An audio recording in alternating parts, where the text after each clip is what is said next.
All right. So looking at the first topic in civic education, that's the constitution. So a constitution is a set of rules by which an institution is governed. So anything that gets to rule you is your constitution. If you get to talk about churches, churches have got constitutions. Those are the rules which they get to follow in that church.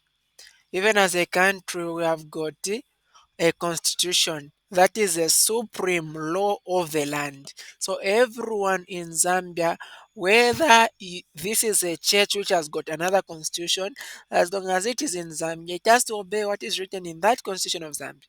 So that is why we call it supreme, because everyone has to obey it. It is the overall boss, let me say. Okay, that is the supreme law of the land. Now, what are the types of constitution? So basically, when you're talking about a constitution, you know it is a set of rules which gets to guide the behavior of a given community. Now, there are two types of constitution. A constitution can either be written or unwritten. Just as you can see, a written constitution is a constitution whose provisions or what it says, okay, that's the content, are engraved or they are written down in as in a document. Okay, they are documented, they are written down. And an unwritten constitution is a constitution whose provisions are not written in one single document. Okay, so for an unwritten constitution, you just get to spread this by words of mouth. For example, maybe you find in a certain place where they say, uh, don't lift your middle finger like that. It is a crime. Maybe they start even following that, but they've not written it down. So that is the unwritten constitution.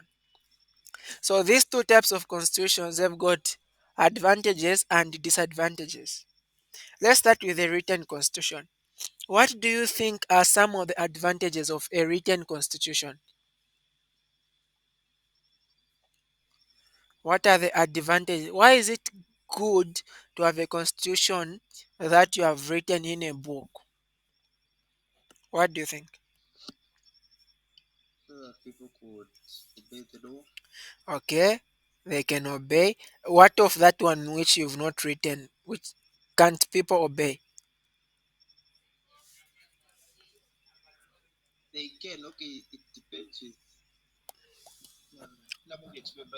You can.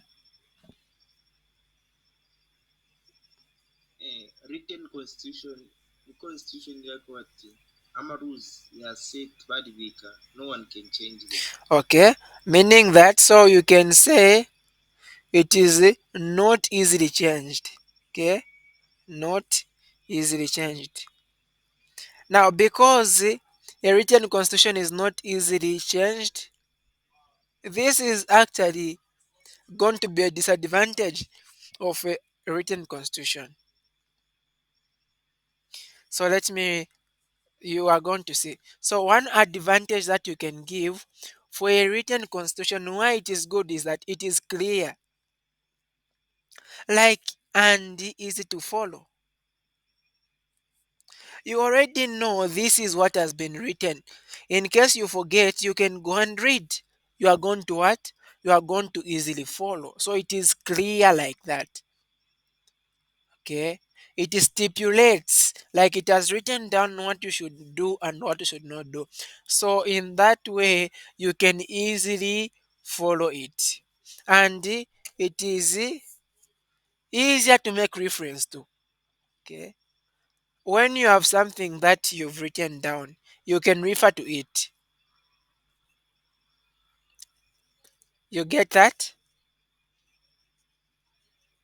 So, for example, in a situation where someone has done something wrong, you can even say, okay, this is what you have broken. You read for them. But now, say someone does something and then it is not written down. They are going to say, where is this written? You might not be able to what to say where it is written.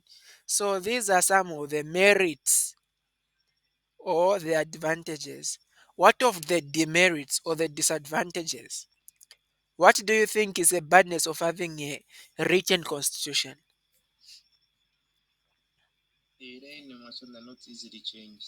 Okay, so a constitution that is written is mostly rigid. The meaning of rigid is chalishupo kuchinja. So in a case where the society is always changing, right? It is always changing. So because the society is always changing, you're supposed to be changing also the rules. Now, for you to be able to change a rule that has been written down, you have to sit and get to discuss and discuss and discuss like that. Okay? So this one is difficult like that. That would be a disadvantage. So you can get to mention that as a disadvantage of something that is written. Another thing maybe you can get to refer to is sometimes the language that is used cannot be easily understood. For example, if you've used a difficult language, it can be a technical language, all right? So those are some things that you need to make sure that you avoid to use a technical language when you're writing the constitution. Use a language that everyone is able to understand. So it can be a disadvantage for people to be able to understand what has been written down because they might be written in technical terms whereby only lawyers can be able to understand. When you go to unwritten constitution, what do you think can be the advantage of unwritten constitution?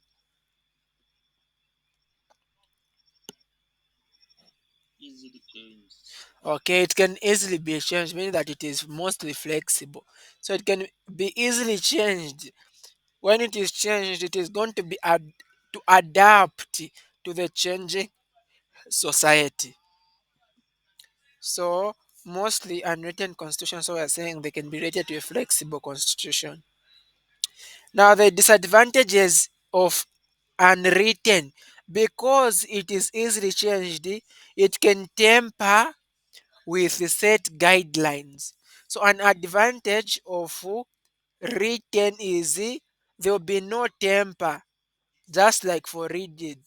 You've written something down, it might not be easily tempered.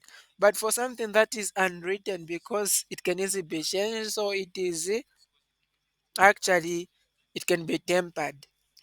And some of those advantages and disadvantages I'm giving, they are going to also apply on the forms of constitution. So forms of a constitution can either be flexible or rigid. A flexible constitution is one which you can easily amend. To amend is to add or remove some things. Okay? For example, a Zambian constitution is flexible, like you can easily amend it. Now, a rigid constitution is one which is very hard to amend. So it is very difficult for you to add or remove anything. So it can only be amended by special bodies. Okay? By special bodies such as the Constitutional Assembly, National Constitutional Conference, or a referendum. Please know the other word for a referendum, that is plebiscite. So a referendum is just a vote where you vote either yes or no.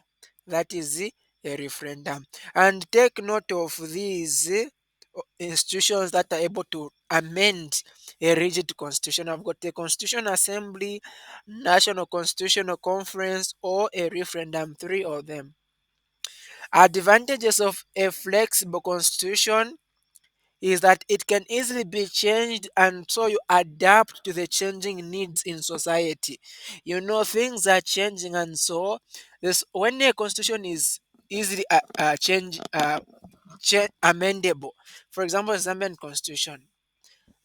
constitution was I think at one time was saying people have to die when they do this. And well, when the new government came in, they get to what to amend that law. No, a person should not, a death penalty is not the thing. And also, if you just say anything about the president, you're going to be arrested. And then the new government comes in and says, I think that is not necessary. Some people might just be wanting to express themselves and you arrest them.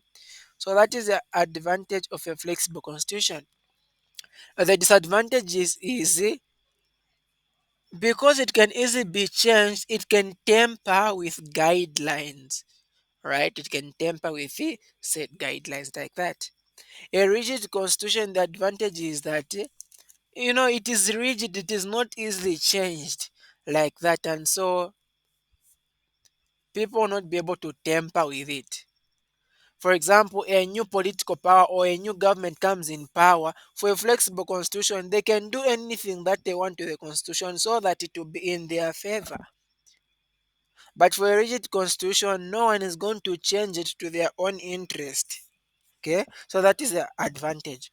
Now, the disadvantage is in terms of the changing society, you might not be able to change the constitution even when you're supposed to change it. Maybe, for example, when there are some needs that gets to arise. Any question?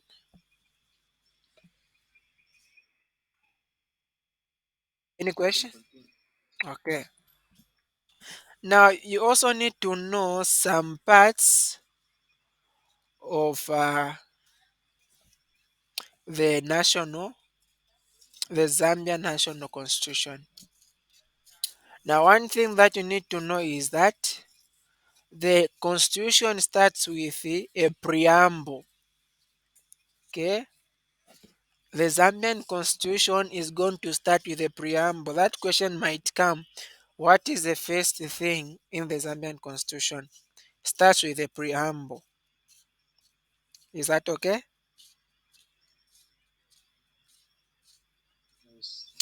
Maybe a question is what is preamble? Preamble is just a statement. It's a statement which begins something. Okay, so that is it. Now, what is the preamble of the Zambian constitution? Maybe we can get to know that. Okay, so the preamble of the Zambian constitution is going to say we are the people of Zambia by our representatives assembled in our parliament and such. So it gets to mention it's more talking about us as the people who are getting to speak. That is the opening statement.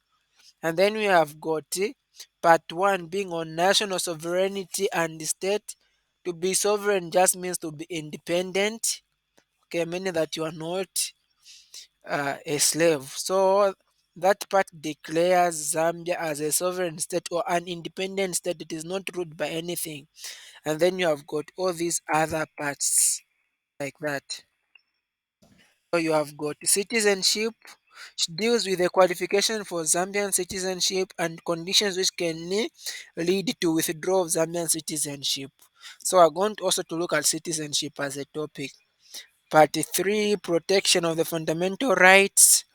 Part 4, the executive, the elections, how much someone is going to be in office, and then legislature, the judiciary, like that. So the executive, you are just talking about the government, and then legislature are talking about lawmakers. These who gets to make laws, like the parliament, okay, and the national assembly, and then you've got the judiciary, which is now just the courts, which get to carry out the laws which have been made. You have got all these as parts of the constitution like that. Now, one thing that is important, okay, take note. The 1996 constitution begins with a preamble, which is an introduction to the document. I already mentioned that. That is very important. Okay. Now, what would be we want to describe the process of constitution making and adoption. How do you make a constitution or how do you adopt a constitution? All right, how do you get to make? This is very important. So when we're talking about the process of making and adopting a constitution, this means the process of approving a copy, because when you're making a constitution you are going to first have a draft. Okay, you just make like something roughly, And then now that draft, you are going to present it if it is going to be accepted or not. So that is a process of now making and adopting a constitution.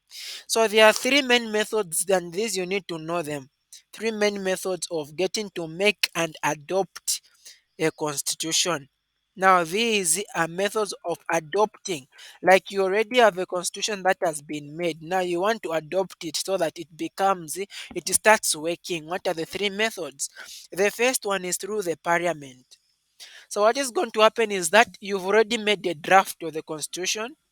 So that draft of the constitution is going to be taken to parliament. You know that in the parliament, what do you find in the parliament?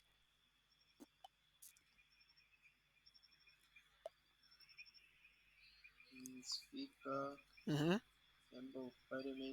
Yeah. Okay. So in the parliament, you are going to find the speaker, the vice president, and the members of parliament. The president will just go there to visit on special occasions. So, for you to adopt the constitution using the parliament method, you get the draft, you take it to parliament, where the members of parliament are going to debate on the draft before adopting it. For example, Zambia used this three times, okay, in all the three constitutional review commissions. So there are three constitutional review commissions which you have to know. I'm going to talk about them. So Zambia used actually the parliament for that. Okay. And then the second one is the constitutional assembly. Now, a constitutional assembly. Okay, before I go to a constitutional assembly, do you have a question on the one on top?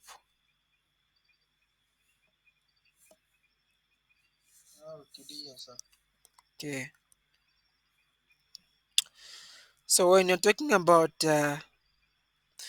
the constitutional assembly, this is just a body of representatives elected by their respective interest groups to formulate, amend, or adopt a constitution of a country.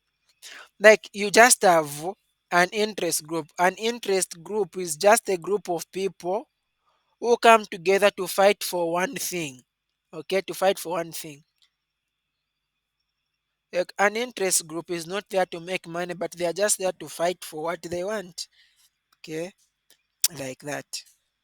Now, so for this interest group, you are going to have people who you select to say they are supposed to adopt or to change the constitution. So you have got representatives from these groups. So that is going to make up a constitution assembly. This is from different parts, okay, from different people, like that. So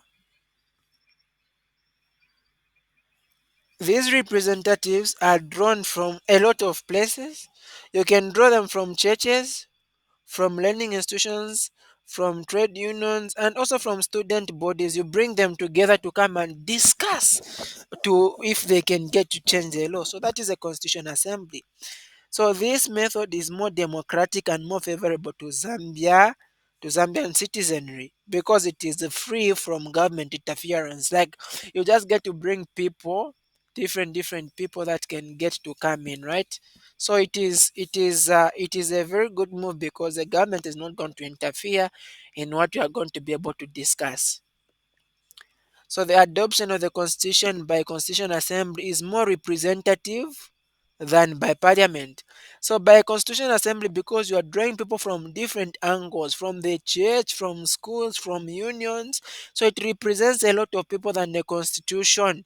Maybe just the same party is going to be voting, maybe because it's in ruling power, so they get to win like that. So countries such as the US, India, Namibia, Uganda, South Africa, Kenya, and Ethiopia adopt their constitution through the Constitution Assembly. So they get to select people from different groups like that. So just take note in case the question comes for to list an example of a country that adopts their constitution through these methods. Are we good?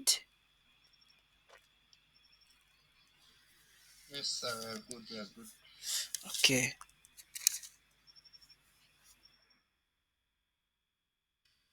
So now the last method of adopting the constitution is through the referendum. Remember we talked about that.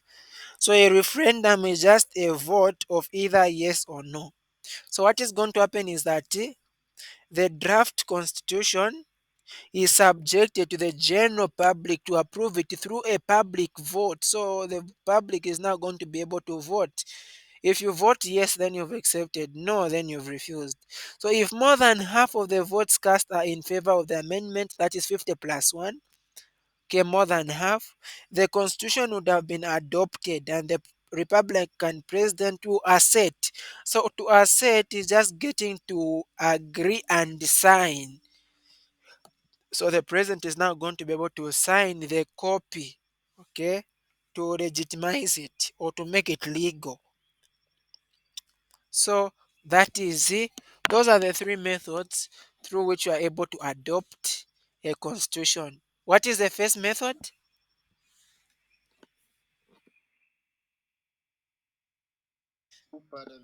Parliament. And then the second one?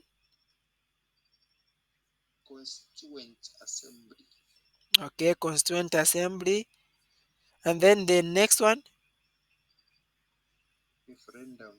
Referendum. Okay. So you need to know those. Please know them. Okay, now let's get talk about the National Constitutional Conference. National Constitutional Conference. National Constitutional Conference, NCC. The choosing of the members of assembly of the NCC is similar to that of the CA. What is the CA?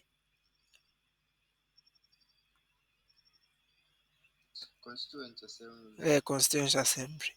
Okay. So when you are choosing members for the National Constitutional Conference, it's just the same as you choose for the Constituent Assembly. In that members are going to be drawn from various interest groups, like from different people. Okay, like that. So that is it for the Constitutional Assembly. Now, what are the characteristics? Since we've talked about a constitution, we've looked at how you can adopt it and how it is like the outline of a constitution. Now, what are the characteristics of a good constitution? This one, it comes as an essay, so just know it. Like it's very simple. Civic education essays, you don't necessarily need to know like each point. You just need to know a point. You can explain it in your very very own words. Okay.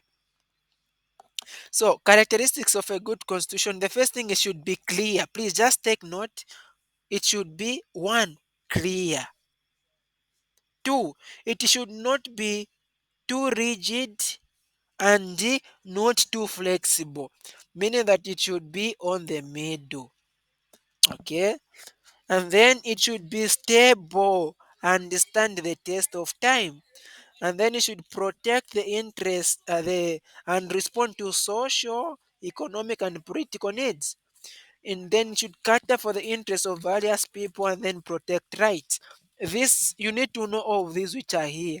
If an essay came to say right characteristics of a good constitution, you need to know them and you can explain them in your own words. Now, what do you mean by a constitution being clear? So meaning that the language used should be simple for someone who is ordinary to understand. Not only lawyers should be able to understand the constitution. You start using terms which only lawyers can understand. No, a good constitution should be simple to understand. That means it should be clear. Okay. A good constitution also should not be too rigid nor too flexible. Now, what do we mean? You know that when something is too rigid, it means it will be very difficult for you to change. And when something is too flexible, it means you are going to tamper with it. So it should not be too rigid for you to get to not to change it, and it should not be flexible for you to tamper with it. It should just be on the middle like that. Just like the Zambian constitution, you cannot change it anyhow as you dream. So meaning that it is flexible, okay, and it is not that rigid, it's not that difficult to change, so it is on the middle. And then it should be stable and stand the test of time, meaning that it should be like it must last for a long period of time. Not you make it now, just within a year it stops working like that. No, it should stand the test of time. Even the rules which you've made today should also apply to the people 20 years, 50 years from now. That is, it should stand the test of time. It should also protect and respond to social, economic, and political needs. So the constitution should cater for the way people get to associate, that is their social life. It should cater with the way you get to make money, that is the economic life, and also with the political. It should also speak about politics. So in other words, it should speak on all aspects of life. Okay, when you have got a question on social life, you should be able to answer. For example, when you're talking about social, how do you associate with people? Should you kill a person? Should you insult a person? That is on the social. It should be able to respond. How should you behave? On the economic, you should also be able to respond. All right, like talking about the employment, the things that you should be able to do for you to be able to make money. And also on the political, what should you be able to do with the politics? You should be able to respond to that, because if it doesn't, people might just be able to do anything that they do, they so want. Apart from that, it should cater for the interest of various groups. When it is speaking for political parties, it should also speak for the church. It should also speak for the youth. It should also speak for the elderly. Mean, it should speak for all various various groups of people. That is cater for the interest. What do various people want? Okay, if it is speaking good for Muslims, it should also speak good for Christians, speak good for all these others. That is for the various groups of people. And it should also be able to protect the rights of the citizens. In a case where someone is tormenting you, the constitution should be able to protect you. You should be able to report to say someone is doing this and it is against the constitution is protecting you. Right? Is that okay?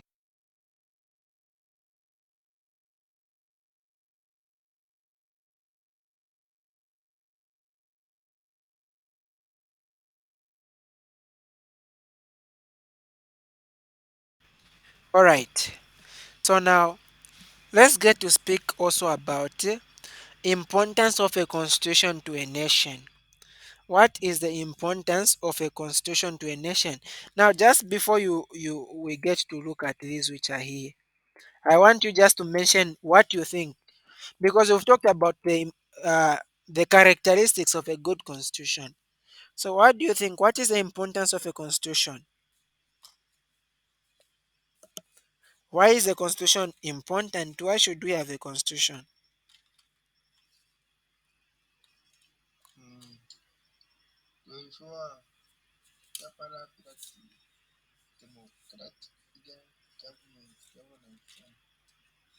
Mm-hmm.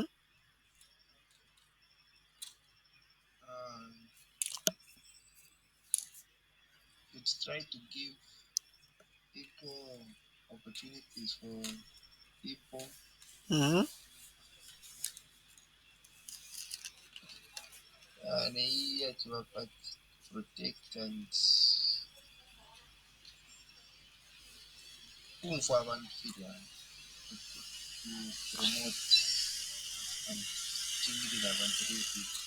Okay.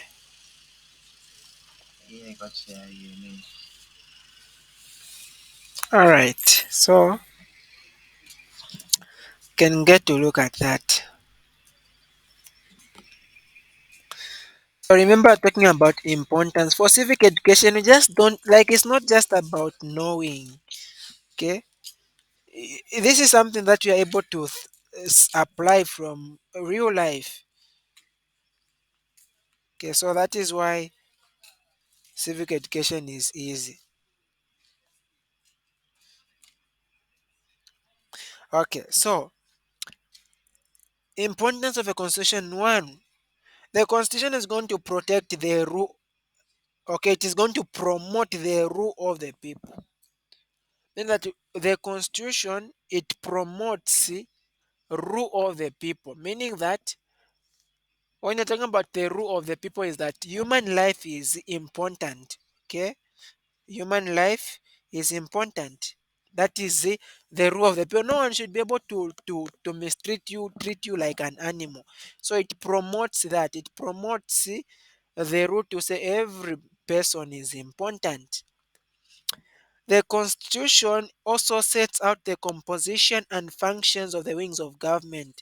So the Constitution is the one which is going to set, okay, the composition and function. How should the wings of government? What are the three wings of government?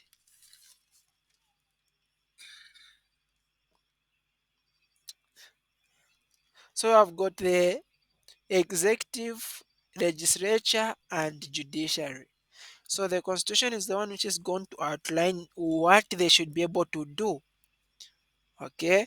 The Constitution also will safeguard the fundamental rights. It's going to protect your rights. In a case where someone wants to trouble you, the Constitution will be there to protect your rights. The Constitution is also owned and guided by citizens. That is the importance. Okay? Because it is owned and guided by citizens, it means that it is within the power of citizens to get to refer to it if they are being mistreated like that. The Constitution also ensures that there is democratic government. Instead of having dictators, the Constitution is going to outline what the government should do.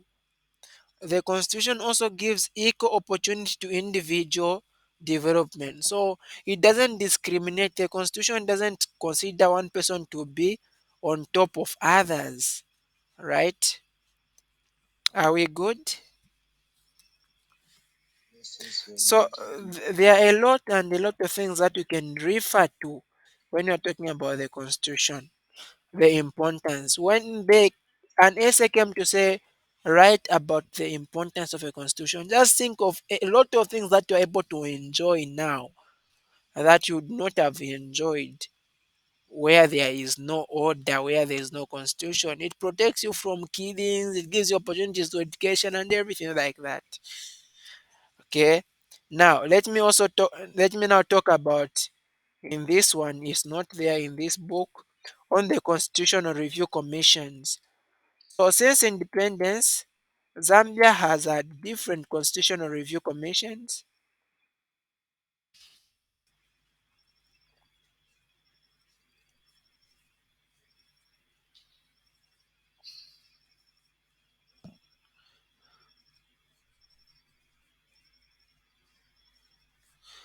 Now, a constitutional review commission, this is just where the constitution is being revised, is being reviewed. Okay, like you had the constitution, you made the constitution, but you get to look at it again.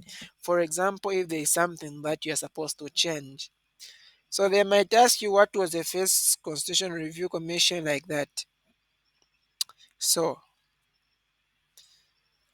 Uh, The first Constitutional Review Commission I'm going to talk about is the Chona. Okay. So the Chona Constitutional Review Commission. You can finish with the Constitutional Review Commission. I can just say CRC.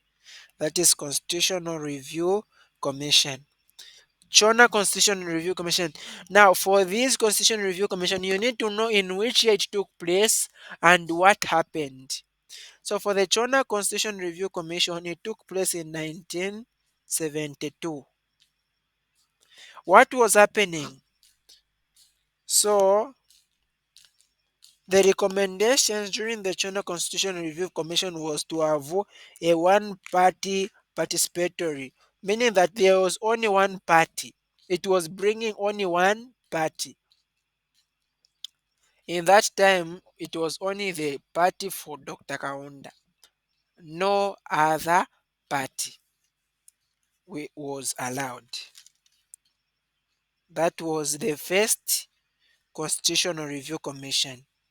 The name is the Chona Constitution Review Commission. The second Constitution Review Commission is the So these names, these were the chairpersons of the meeting of the review commission. So the first one was Chona, that who was the chairperson, and then the second one was the Mungomba Constitution Review Commission. Okay, so are we good with the? Let me first ask first on top. Are we good with the one on top?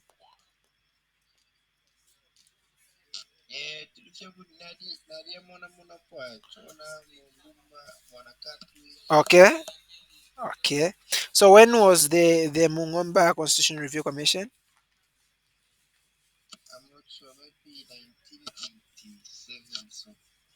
Oh, okay. So let me first write also the next one, which is the Mwanakatwe.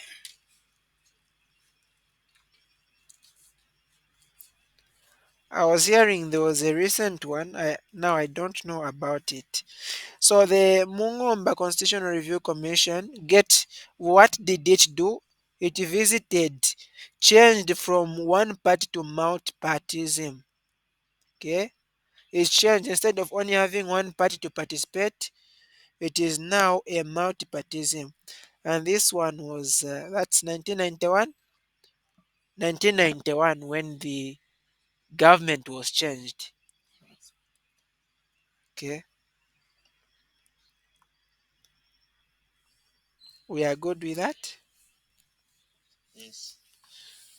And then you have got the Mwanakatwe Constitution Review Commission. When was the Mwanakatwe Constitution Review Commission?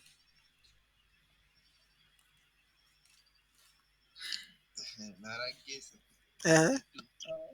Yeah.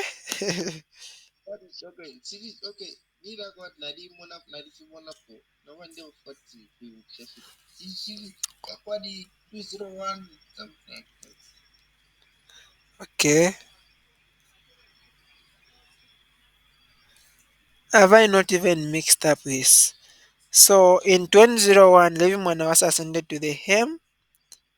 In 2003, initiated Zambia's fourth review commission headed by Willa Mungomba.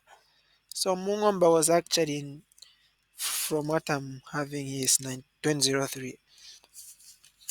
The Mwanakatwe Constitution Review Commission was appointed in 1993. So this one is actually this one which is supposed to be here. Chona, Mwanakatwe, and then Mungomba. The Mungomba. So Mwanakatwe is the one which brought multipartism.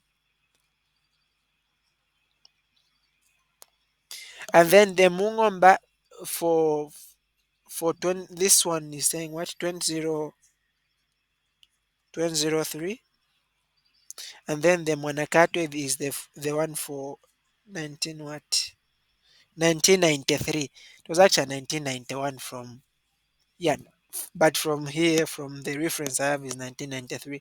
So what got to happen here is that for the Mungomba Constitutional Review Commission, the parentage was changed. So the one who is qualifying to be a president, they rediscussed what should be the qualification. So they talked about the parentage. Those who should stand, the parents should be Zambians. Those who should stand as a president. Mwanakatwe was changing from being one party to multi party, and then Mungomba talking about the presidents like that. Okay, are we good?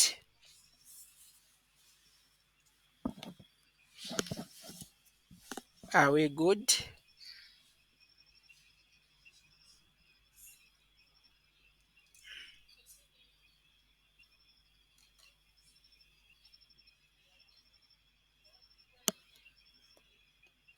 Okay, so this is where we're going to end.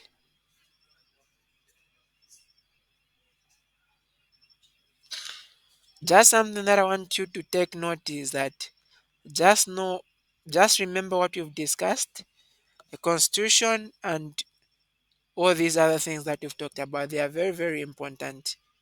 They are very, very important because you are going to have different questions that are going to be able to come.